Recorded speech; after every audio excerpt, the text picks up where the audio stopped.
Swayam Prabha. Digital India. Educated India.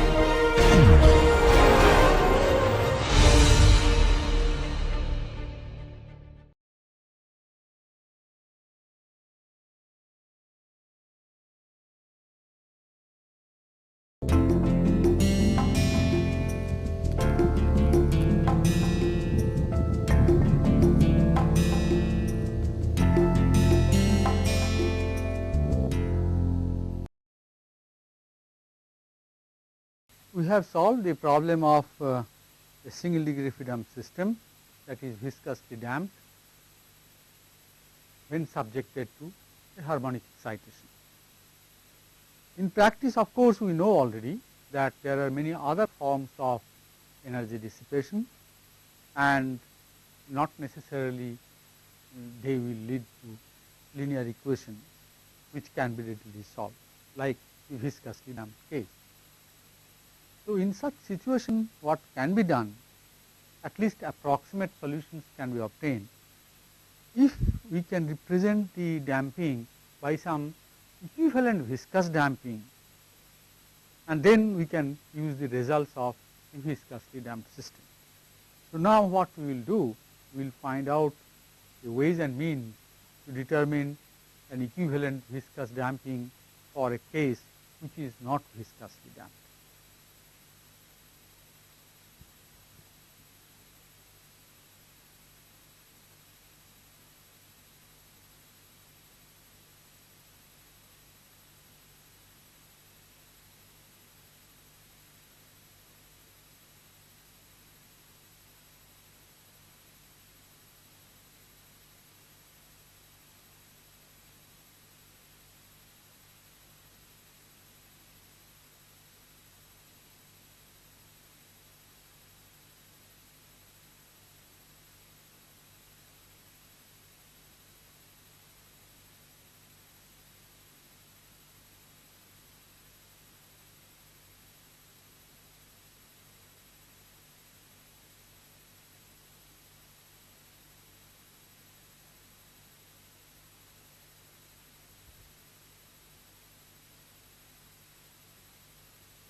Say, let us take a particular case, it can be anything, like a Coulomb damped system. Here the energy dissipation mechanism is different, it is not viscous, and the equations which we get, obviously it is not a linear equation that can be readily solved. We have solved the free vibration problem by using various techniques, but suppose if such a system is subjected to a harmonic excitation, what will be the response if we have to find out? So, one approximate way of managing this kind of a problem is that convert this system to an equivalent system where the stiffness, mass, etc. are same as the original one. Only thing what we have done, the Coulomb damping has been represented by a viscous damping here with a coefficient of damping C equivalent. Now, what will be the condition for this equivalence? One obvious thing comes to our mind is that the job of this damping mechanism is to dissipate energy.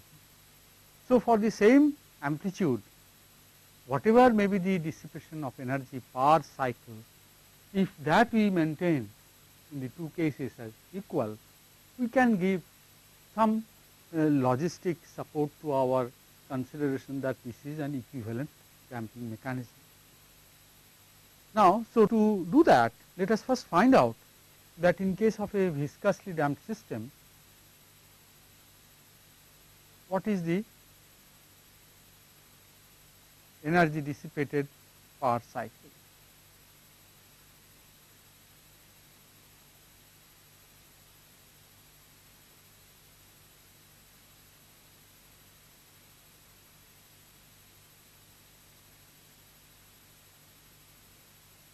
And say its amplitude of its displacement x is given as x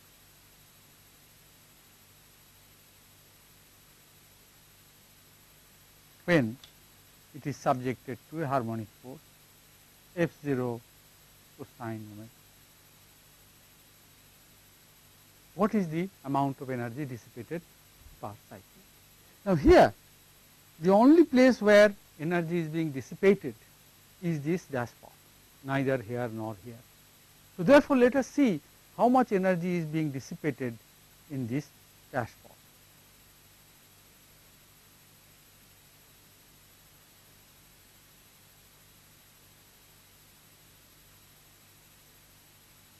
Now, at any instant, this position also has a displacement x, velocity x dot, etc. And the force which is acting here, we may call damping force F d, which is equal to C into x dot,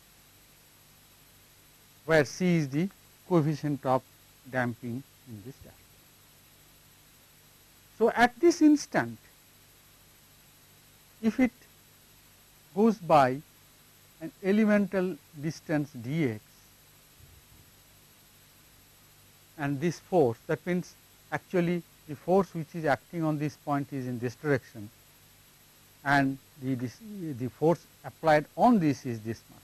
So, since this point is moving in this direction, it is subjected to a drag which can be represented as this. The energy lost due to this drag force because of this displacement dx will be dEd will be F d into dx. So, per cycle energy dissipated will be just integrated form of this for a whole cycle and F d into dx, which we can write as F d is nothing but C into x dot and dx can be written as dx dt into dt, and therefore, this can be written as C x dot square dt, t varying from 0 to a time period. Time period is nothing but 2 pi by the frequency, circular frequency, that is omega, that is the time period. Now, we know that x is capital X cosine omega t minus phi. So, x dot is nothing but minus omega x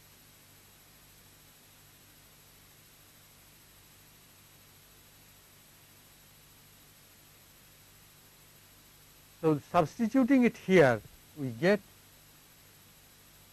Ed is equal to C omega square x square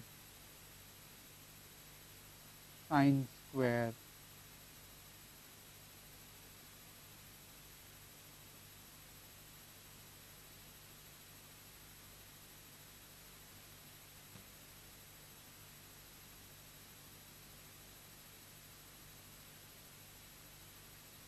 So, this is integrated over a full cycle.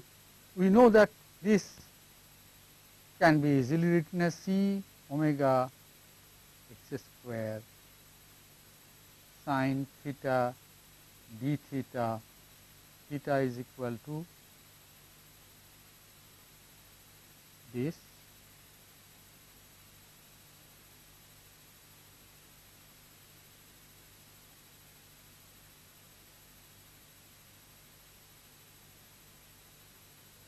So, this is again for a full cycle from 0 to, we can make another transformation and we can easily make sine say psi d psi 0 to 2 pi square.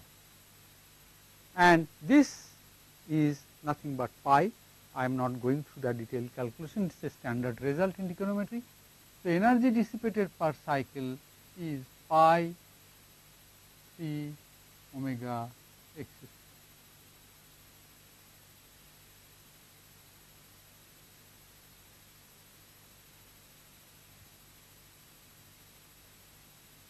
Now, here therefore, the energy dissipated per cycle will be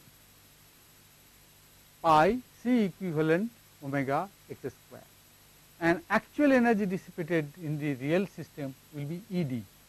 So, therefore, we can always write that equivalent damping coefficient will be that which will be the energy dissipated per cycle in the real system divided by pi omega x.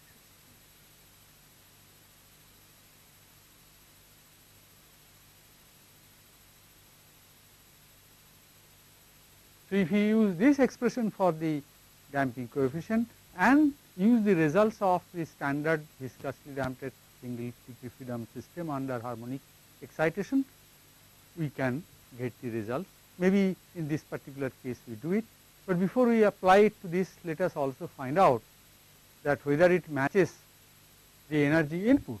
This is the amount of energy dissipated per cycle, but since the system is in steady state, that means its amplitude of oscillation does not change.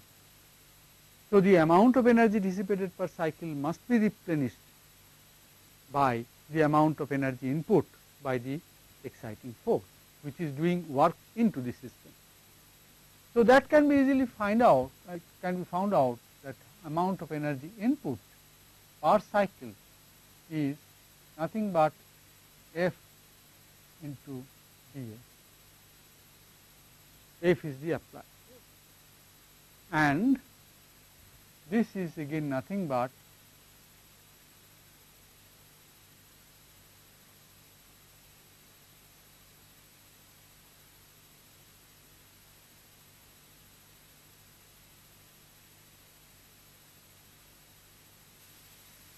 and finally, we know x. So, therefore, x dot is already here. So, this will be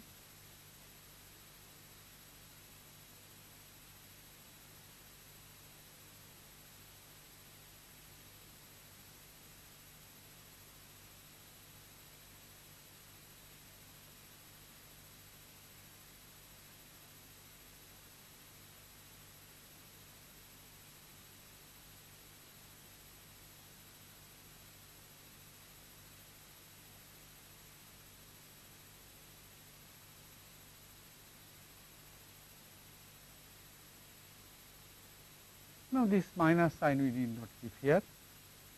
So, that is energy input. And if we solve this integration, we will get the result by standard result again,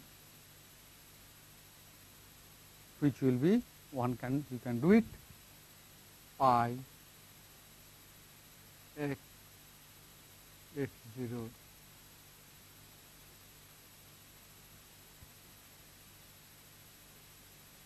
So, we get two different expressions, one for energy dissipation, other for energy input per cycle.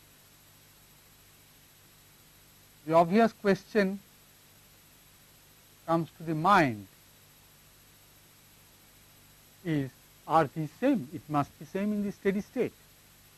So, therefore, one has to substitute the expression for x and phi .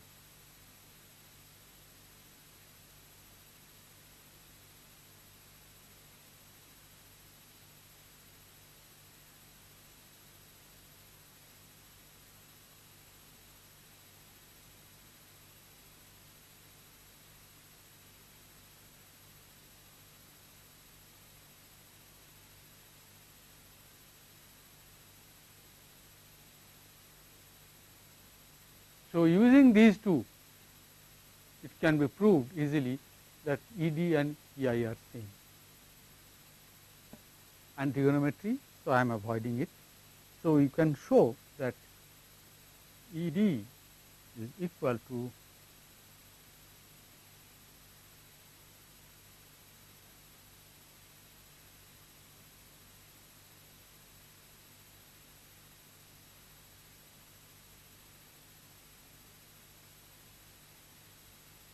when you substitute the expression for x from here, this will be the expression for E d. Similarly, when you substitute sin phi can be found out from tan phi. It will be square root of 1 plus cos square phi, inverse of that.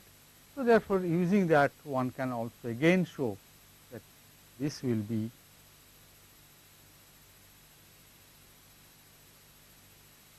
same thing. The algebra one can satisfy himself. So, therefore, E d is equal to E I in this steady state, which is a very obvious thing, because otherwise it will not be in steady state. So, therefore, the technique for solving a problem where the dissipation mechanism is not viscous and such a system is subjected to harmonic excitation and we have to find out the response, it is first better to find out the energy dissipated per cycle in the real actual system, then find out the equivalent damping coefficient for a system where the energy dissipation will be the same with this viscous damping, and then assume that system will have similar response, though the results will not be exact. It will give us only some approximate idea about the response of the system. So, if we apply, for example, to this particular case with Coulomb damping, what will be the response? Let us try to see.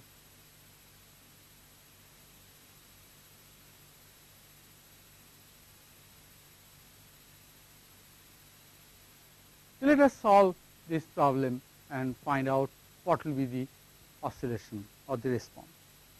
Now, first is to find out C equivalent. How did we find out C equivalent? That total energy dissipated per cycle in the real system divided by pi omega x square. How much is the, if suppose x is x cosine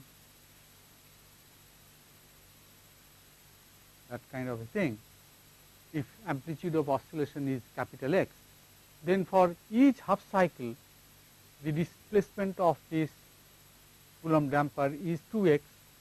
So, energy loss will be simply 2Fx because friction force is constant. Similarly, on the other half cycle it will again have another displacement which is 2x, again the energy dissipated will be 2Fx. So, in total energy dissipated per cycle in case of this Coulomb damping is nothing but 4x into f. This is the total displacement and this is the constant force, friction force, which is opposing the relative motion, and so 4x into f is the energy dissipated. So, that will tell us equivalent damping is going to be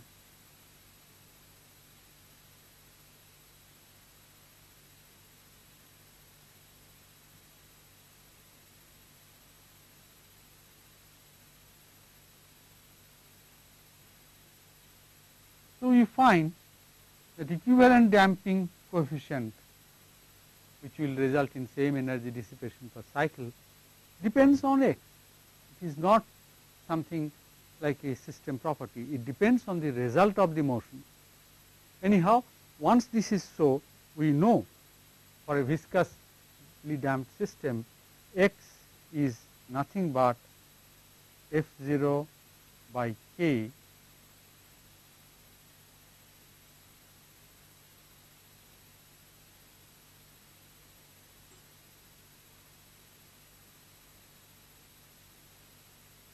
will use slightly different form of the result.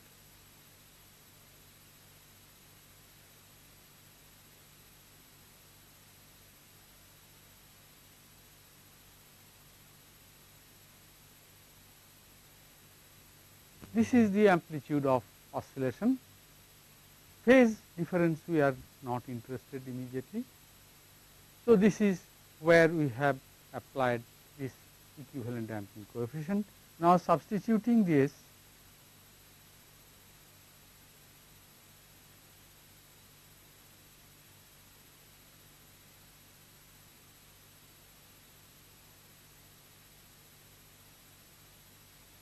C omega into sig equivalent into omega will be simply this.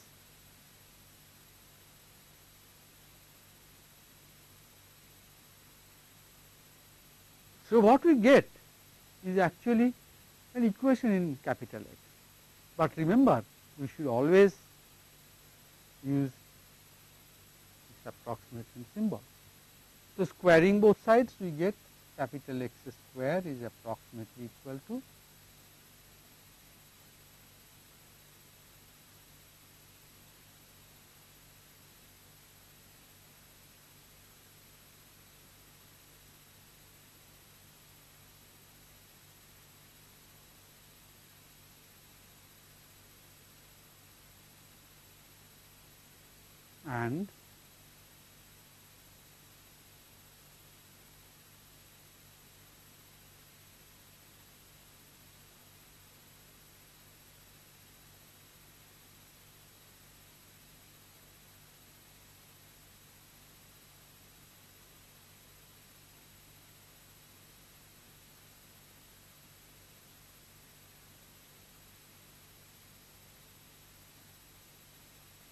and from this we get X will be approximately equal to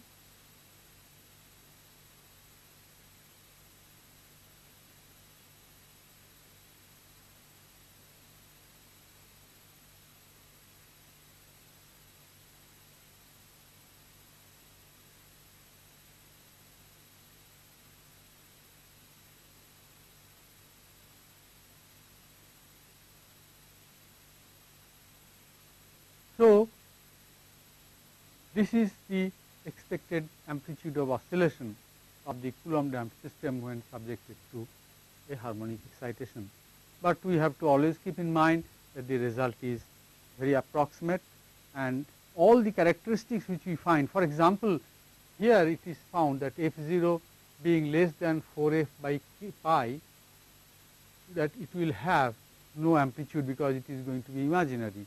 But in reality, if we apply a force to a Coulomb damped system whose magnitude is 4f by pi, which is more than f, because 4 is more than pi, so it is definitely going to oscillate with some positive and real amplitude.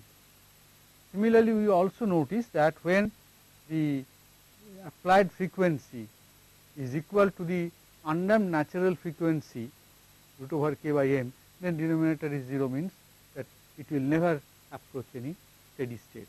That means the characteristics will be similar to that of an undamped system with single degree freedom. So, this is a very important characteristics, but when we go, that means f0 is much larger than f, etc., then the value of x will be approximately equal to the value of x in the real case. But we should not try to make a deeper understanding using this expression for this system, because this does not satisfy the whole thing exactly. Anyhow, there may be other kinds of damping, like say structural damping.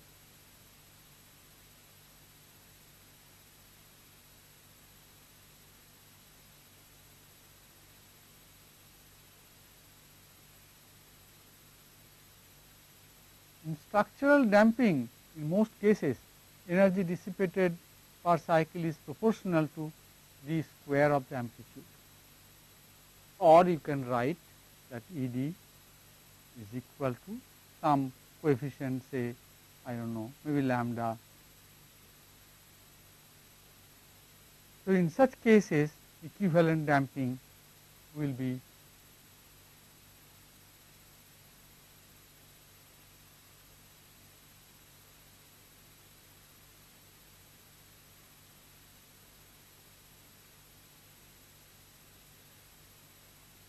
where h is nothing but lambda by pi, and h is the coefficient of hysteretic damping.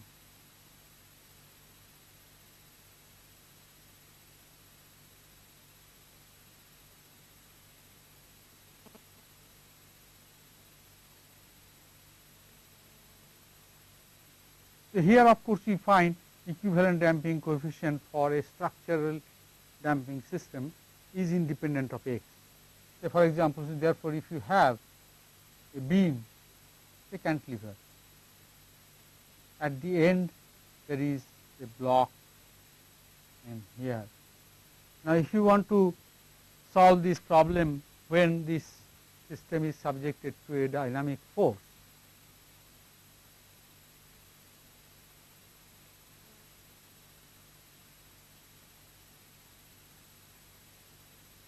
this can be replaced by an equivalent system.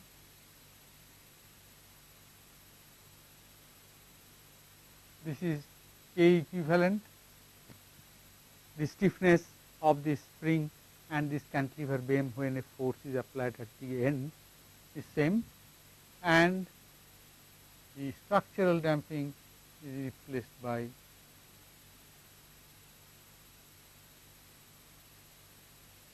so if the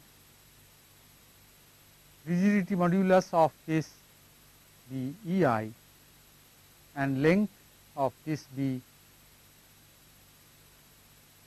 L,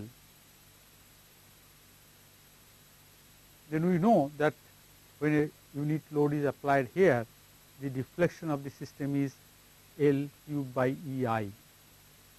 So, if the deflection is force divided by EI into L cube. So, its equivalent rigidity is going to be simply then EI by L cube. Similarly, C equivalent is going to be ED, which is C equivalent is going to be H by omega. So, when it is subjected to a harmonic force now,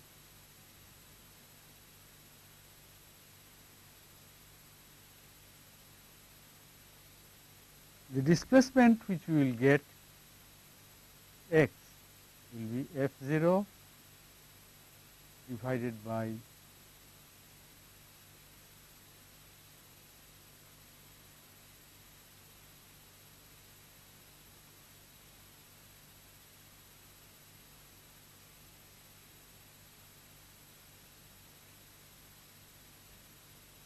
where you have to just C equivalent omega is simply H.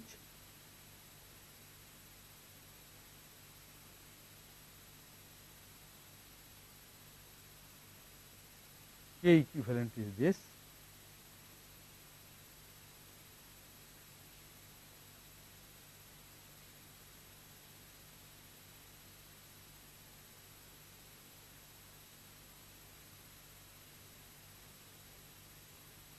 So, therefore, we get some, again remember it will be an approximate, because this equivalence is not exact. So, therefore, it gives us some method of approximately solving the cases where the dissipation is not viscous and the equations lead or the resulting equations of motion of the system will not be linear. We convert the system into an equivalent viscous damp system, find out the equivalent damping coefficient and treat the system as viscously damped. So far we have been discussing the cases where a dynamic system was being excited with the help of either a force or a moment applied at a suitable location. But it has been mentioned at the very beginning that there can be other method of excitation, and one very common and frequently found such situation is where the support of a system is oscillated. For example, if there is a pendulum, I can oscillate the pendulum by applying a force to the ball or the pendulum bob, but I can also oscillate it by oscillating the or moving the support of the pendulum. So, this kind of systems are called systems with base excitation.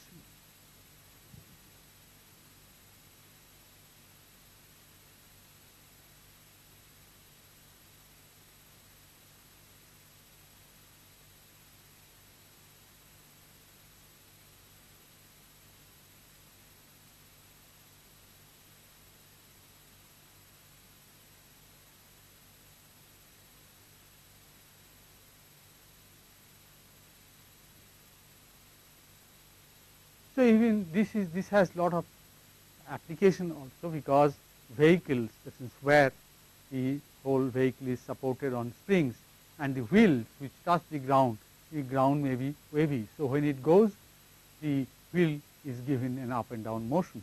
So, what will be the motion of the vehicle? Similarly, there can be many other situations where the excitation is not with the help of a force, but from a disturbance to its support. So, therefore, to represent the lump parameter model,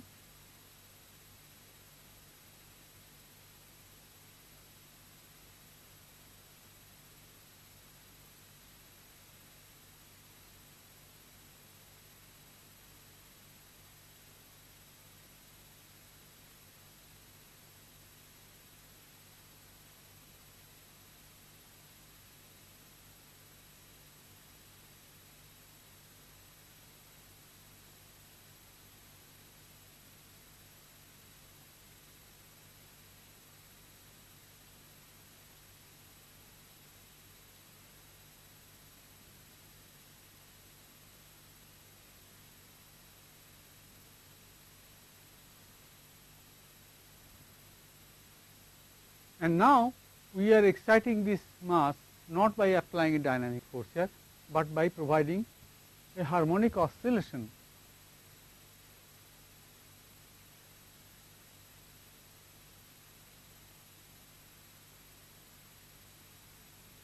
to the base or the foundation. It could be the other type also.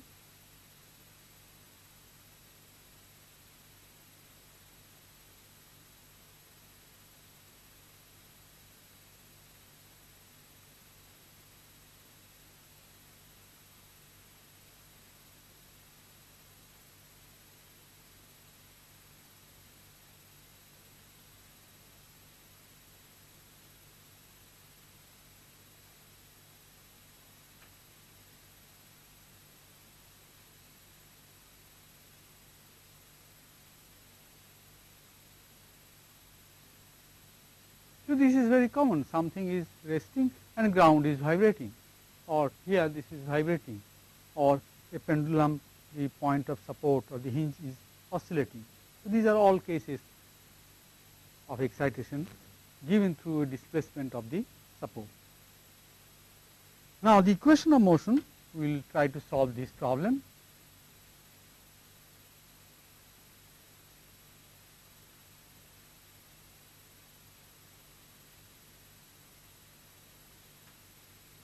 Its displacement, velocity, acceleration, they are all this. The forces acting will depend on the amount of stress of the spring at any instant, which obviously will be then x minus y, because amount of stretch will be displacement here plus this minus displacement here. Similarly, the damping force will be the relative velocity between the two ends of the dashpot. The equation of motion, therefore, mx2 dot is nothing but total force in this direction, which is minus c into x dot minus y dot minus k into x minus y, or we can rewrite this equation in this form.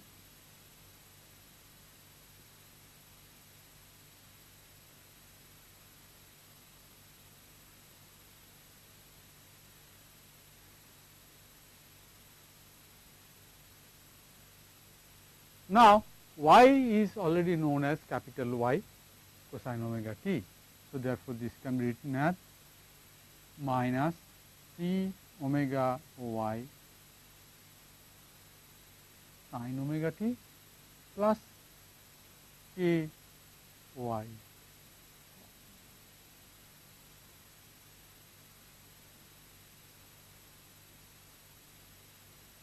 So, therefore, we find that right hand side again is a harmonic function of time. So, the equation becomes identical to what we have solved for force excitation. Only thing that f0 cosine omega t is being replaced by this. So, we can solve the equation, but as I have mentioned to you that sometimes it is much easier to solve a problem by using the technique of rotating vectors. So, let us apply that. So, this is the left hand side and this is the right hand side. So, these two must be equal. So, how much is kx? It is represented by a rotating vector small k capital X. Cx dot is represented by a vector leading this by 90 degrees and with a magnitude c omega x. Mx2 dot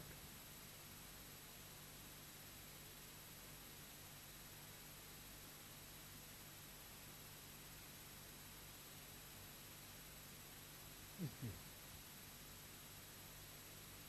And this must, that is this result must be same as cy dot plus ky. Ky can be something like this and cy dot will be another vector, rotating vector leading the y vector by 90 degrees, and this plus this must be equal to the sum of this from this differential equation, and the whole thing is rotating like a rigid body, as you know. And actually the real quantities are always projections of these onto one plane, in this case maybe the horizontal plane. So, one thing we find here that the phase difference between the excitation, that is y, and the response, that is this, is this. But more importantly, let us find out the expression for x in terms of y and other quantities. So, we do one thing, we find out this length. How much is this? This can be this square plus this square, and this is equal to k minus m omega square x square, that is this square, and this is nothing but c omega x.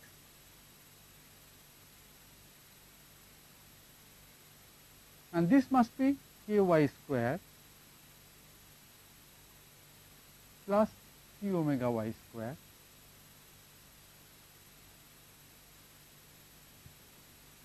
or easily we get x square is equal to y square into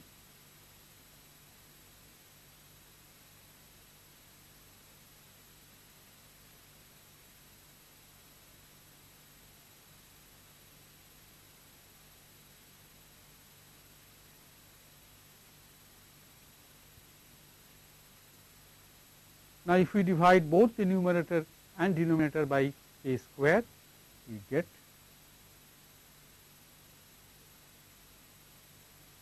now c omega by k is nothing but 2 zeta r in terms of those parameters we should utilize now.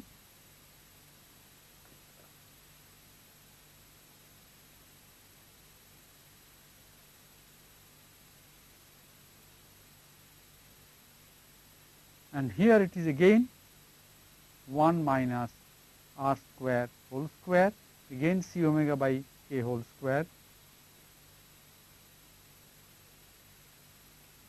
Therefore, the magnification factor is by x by y is given by square root of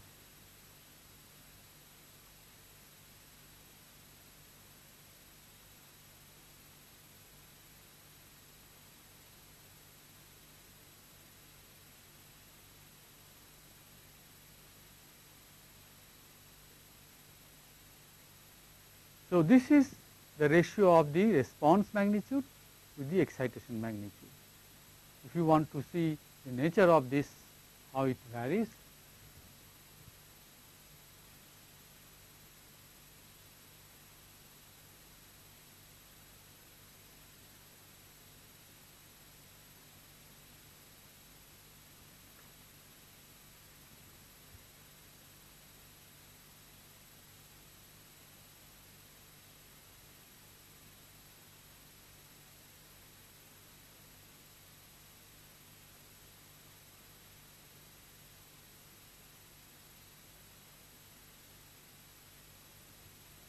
So, when zeta is 0, no damping, it will be 1 by 1 minus r square. So, it is our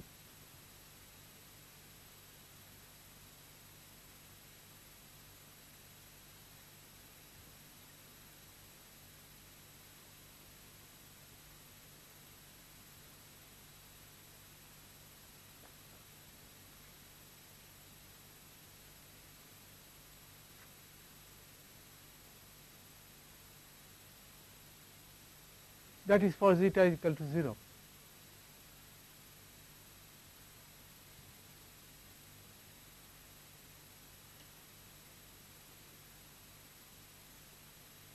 Of course, we should always remember that we should do that. Now, when zeta is equal to infinity, extremely large, then this 1 is negligible, we can keep only 2 zeta whole square.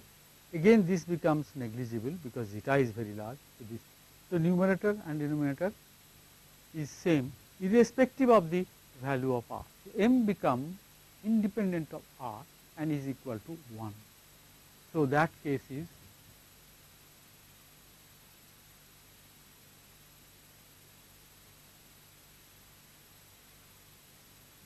it is also easy to imagine that zeta infinity means it is a rigid connection. So, whatever will be x, same will be y, or whatever will be y, same will be x, very. In between, when zeta is increasing from 0,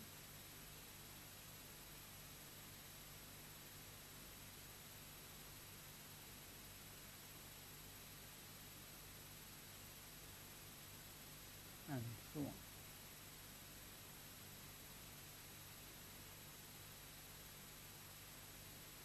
One thing we have noticed obviously that all these points, all these curves, they meet at one point here. That means the magnification factor for this kind of a system is equal to 1 when r is 0, because r is 0 means numerator is 1, denominator is 1. There is another value of r for which it is again always 0, that is r is equal to r square is equal to 2. So, it becomes 1 plus 2 zeta r whole square. Here it becomes again 1, because 1 minus 2 square is 1 plus 2 zeta. So, numerator and denominator is again same irrespective of the value of zeta. So, all the curves they pass through again a common point where r is equal to root 2. So, therefore, here also we find that in such a case the ratio of the response to the excitation depends on the damping coefficient or damping factor and the frequency ratio. So, for example, if we operate in this range, what happens? We get a substantial response if we provide some excitation. But if our natural frequency we design in such a way that the exciting frequency is much larger, then obviously you are operating somewhere here, r is very large, and then the response is much smaller than the excitation. So, though the ground may be vibrating substantially, the actual system on which in which we are interested, its vibration will be small. We will come back to this point again, but before we close this particular discussion, let us solve a problem.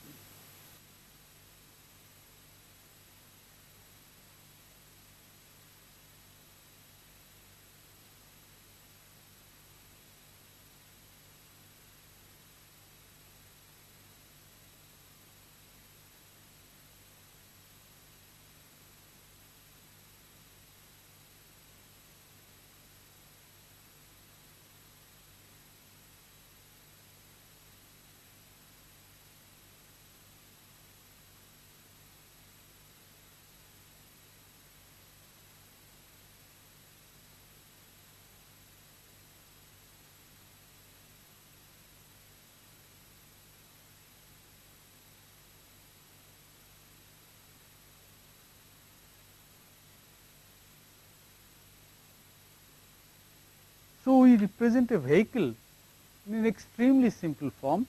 It is a block of mass m supported by just a spring stiffness k on the ground. Ground is a sine wave with periodic length, or with the length of one cycle is L, that is wavelength, and the variation, maximum variation from the mean position is capital Y. Now, we will give some numerical values. Here of course, this is x from its mean position, and the vehicle of course is moving in this direction with a velocity v. Now, from vehicle's point of view, we can consider the vehicle is stationary and the road is moving in the opposite direction. So, what will happen, that this point will be subjected to displacement y, which is nothing but y cosine omega t, if we consider t from here.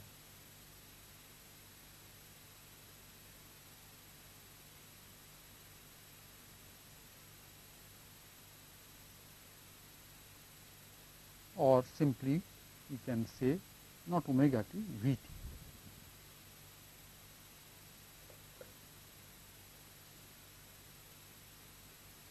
Now, we give the problem like this, that for a particular case m is given to be 450 kg,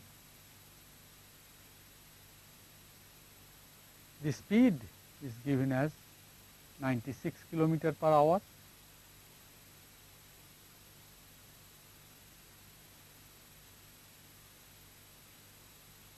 wavelength of the sinusoidal road is approximately 6.1 meter.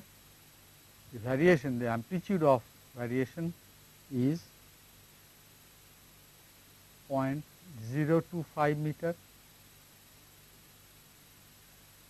that means 2.5 centimeter, 1 inch. The problem has three parts. First is, how much will be the k so that this system resonates.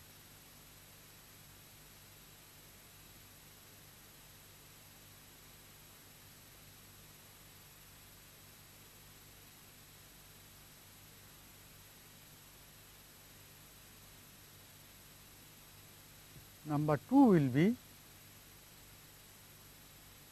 if x has to be 0.6 centimeter, what will be the value of k? And third part is, does the driver leaves his seat? If the seat and driver on which he is sitting gets disconnected. So, in this case obviously the equation of motion is simply mx2 dot is equal to minus a into x minus y, no damping, or mx2 dot plus kx is equal to k y cosine omega t. And where omega, we should keep in mind, omega is what? It is completing, when it is moving at a speed v, then how many cycles it will complete in unit time? It will be v by L. V is the distance moved in unit time, L is the distance required to complete one cycle. So, number of cycles completed in unit time will be v by L, and each complete cycle represents 2 pi of rotation of the vector, which represents this harmonic quantity. So, it is going to be 2 pi number of times So, we can find out the k for which the natural frequency will be again same. So, therefore, we can say for part 1 to resonate the system to resonate, our 2 pi, now V will be equivalent to 96 kilometer per hour, which is equivalent to 27 meter per second. So, we have to find out this into 227 by 6.1 must be equal to square root of k by 450, and this will give us k has to be equal to 34 into 10 raised to 4 Newton per meter. Then the system will resonate. Next, we have to find out if it goes at this speed and the driver or this block mass has an amplitude of 0.6 centimeter, that means 0.006 meter, what will be the stiffness necessary? The second part, we know that x by y is given by square root of 1 plus 2 zeta r whole square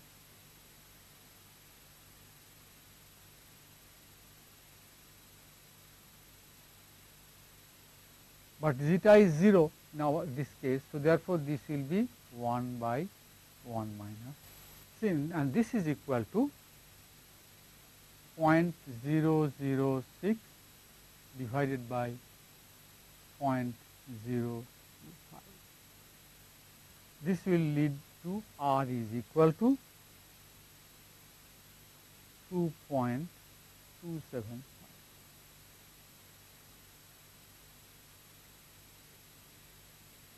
That means this is equal to omega by omega n. Omega we have already found out is this same speed, that means 2 pi v by L square root of k square root of n. So, 2 pi into 27 by 6.1 square root of 450, sorry, not square root of k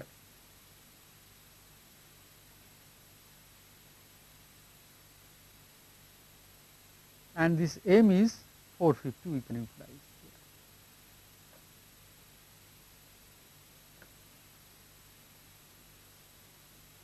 So, this is a simple equation for k, and that will give us k is equal to 6.57 into 10 raised to 4 Newton per meter. So, that is the answer for the second part. Third part wants us to check that if the during this motion whether the driver will leave the seat. Now, to do that, we have to keep in mind that if this platform or the vehicle is moving up and down, and during the downward motion, if the acceleration with which the seat of the driver is falling down is more than g or just above g, then only driver, because he is falling under the action of gravity. So, if the seat's acceleration downward is more than that, more than the value of g, then he will leave the seat, he will float.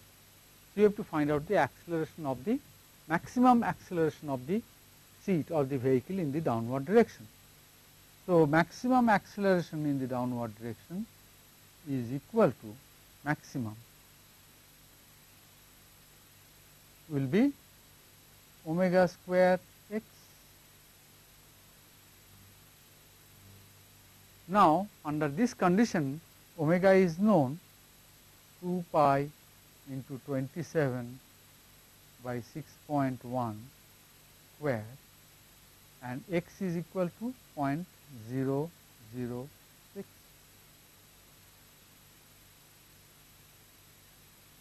This we find is 4.6 meter per second, and this is less than 9.81, which is g. So, therefore, at any time the acceleration of the seat on which the driver is sitting is not going to fall or go down with an acceleration more than 4.6, and that being the maximum, which is far less than the acceleration due to gravity, the driver will be always on the seat. So, therefore, he is not going to leave the seat under this condition. This is a simple problem, but it illustrates the basic principle. We will take up further discussion on this.